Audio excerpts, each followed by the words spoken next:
Assalamualaikum warahmatullahi wabarakatuh. Halo anak-anak, bagaimana kabarnya hari ini? Alhamdulillah, pasti sehat semua ya.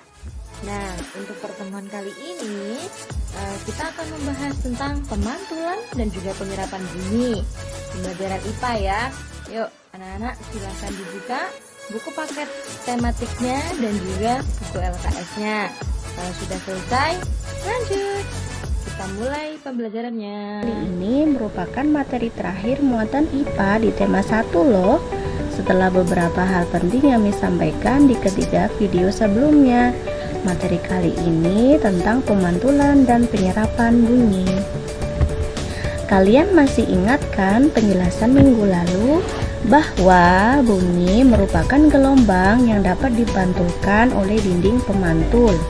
Apakah bunyi yang dihasilkan di ruang terbuka sama dengan bunyi di ruang tertutup? Jelas tidak, karena bunyi yang dihasilkan tidak sama, disebabkan perbedaan antara jarak dinding pemantul. Sekarang kita perhatikan. Bunyi akan dipantulkan jika mengenai benda yang permukaannya keras, seperti dinding, kaca, dan kayu. Nah, bunyi akan diserap ketika mengenai benda yang permukaannya lunak, seperti kapas, karpet, kertas, dan kain. Nah, bahan tersebut dapat dijadikan sebagai alat peredam suara. Macam-macam pemantulan bunyi. Yang pertama, bunyi pantul yang memperkuat bunyi asli. Bunyi pantul dapat memperkuat bunyi asli jika jarak dinding pantul tidak jauh dari sumber bunyi. Contohnya apa? Nah, pada saat kamu bernyanyi di kamar mandi, pasti pernah kan bernyanyi di kamar mandi? Suaramu pasti terdengar lebih keras dan enak didengar daripada kamu bernyanyi di ruangan yang luas dan terbuka. Seperti contohnya, kamu tidak pede ketika bernyanyi di depan kelas. Kenapa seperti itu? Karena jika di kamar mandi jarak pantul lebih dekat daripada di luar ruangan dan udara sebagai media tidak menyebar ke segala arah. Bisa diperhatikan ya contoh pada gambar itu. Yang pertama di kamar mandi karena jarak pantulnya lebih dekat, dan ketika di luar ruangan jarak pantulnya lebih jauh. Yang kedua yaitu gaung atau kerdam.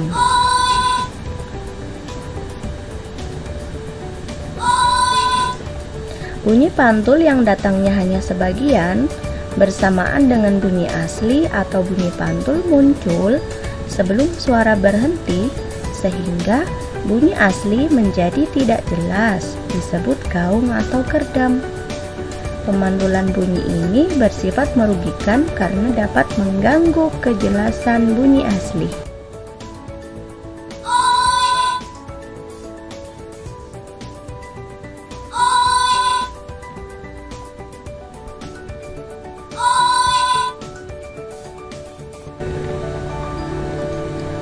Gaung atau kerdam dapat terjadi di gedung bioskop, gedung pertunjukan, gedung pertemuan, studio radio, dan lain-lain. Yang ketiga yaitu gema. Gema itu adalah bunyi pantul yang dapat terdengar dengan jelas seperti bunyi aslinya karena antara bunyi pantul dengan bunyi asli tidak saling mengganggu. Gema terjadi bila sumber bunyi dan dinding pantul jaraknya jauh. Biasanya terjadi pada jarak lebih dari 20 meter. Gema ini dapat terjadi di lereng gunung atau lembah. Karena jarak yang jauh, bunyi akan berjalan menempuh jarak yang jauh juga. Waktu yang digunakan untuk memantul juga lama. Ketika bunyi asli sudah selesai diucapkan, nah bunyi pantul ini mungkin masih di perjalanan.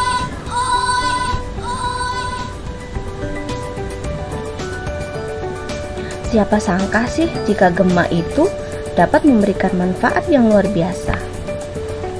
Yang pertama, menjadi sebuah alat ukur kedalaman laut. Jadi, penggunaan gema untuk mengukur kedalaman laut menggunakan prinsip kerja sonar. Prosesnya bagaimana sih? Nah, gelombang suara nantinya akan dikirim ke dasar laut.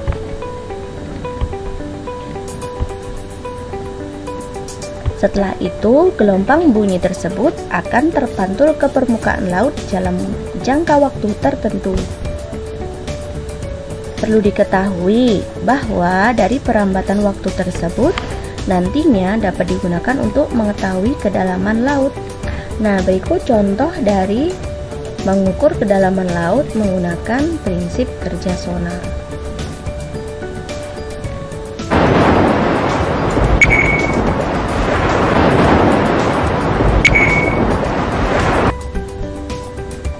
Sekarang kita coba simpulkan perbedaan gaung dan gema. Yang pertama, perbedaannya datangnya bunyi pantul. Untuk gaung, ketika bunyi asli belum selesai diucapkan, dia sudah ada.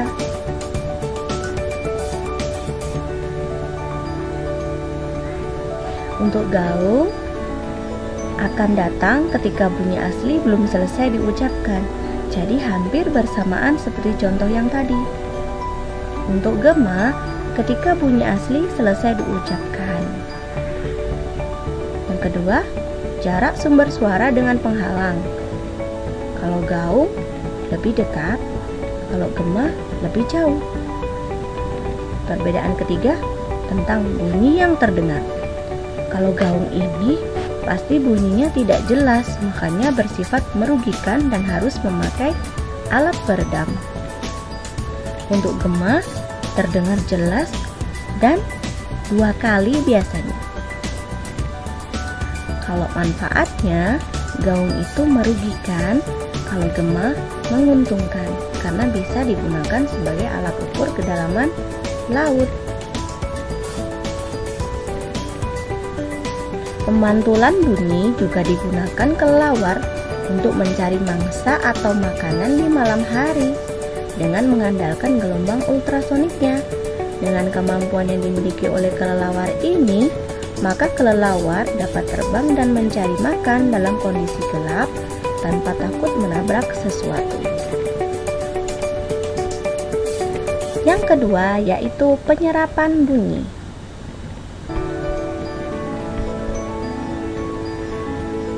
Apa sih penyerapan bunyi? Penyerapan bunyi adalah suatu proses di mana bunyi diserap oleh benda-benda berpori seperti styrofoam, busa, kertas, karpet, dan lain sebagainya. Biasanya, proses penyerapan bunyi ini bertujuan untuk menghindari terjadinya gaung atau kerdam yang ada pada ruangan yang lebih besar. Oleh karena itu, gaung atau kerdam yang biasa terjadi di ruangan yang sangat besar seperti bioskop dan tempat karaoke selalu dilapisi dengan bahan yang tidak memantulkan bunyi karena bunyi akan diserap oleh lapisan dinding dan akan menjadi tempat kedap suara sehingga tidak mengganggu siapapun yang berada di luar ruangan tersebut. Nah, sudah paham kan apa yang dimaksud dengan pemantulan dan penyerapan bunyi? Jangan lupa selalu jaga kesehatan dan jangan lupa juga dibaca bukunya di tema 1 subtema 3 pelajaran IPA. Terima kasih.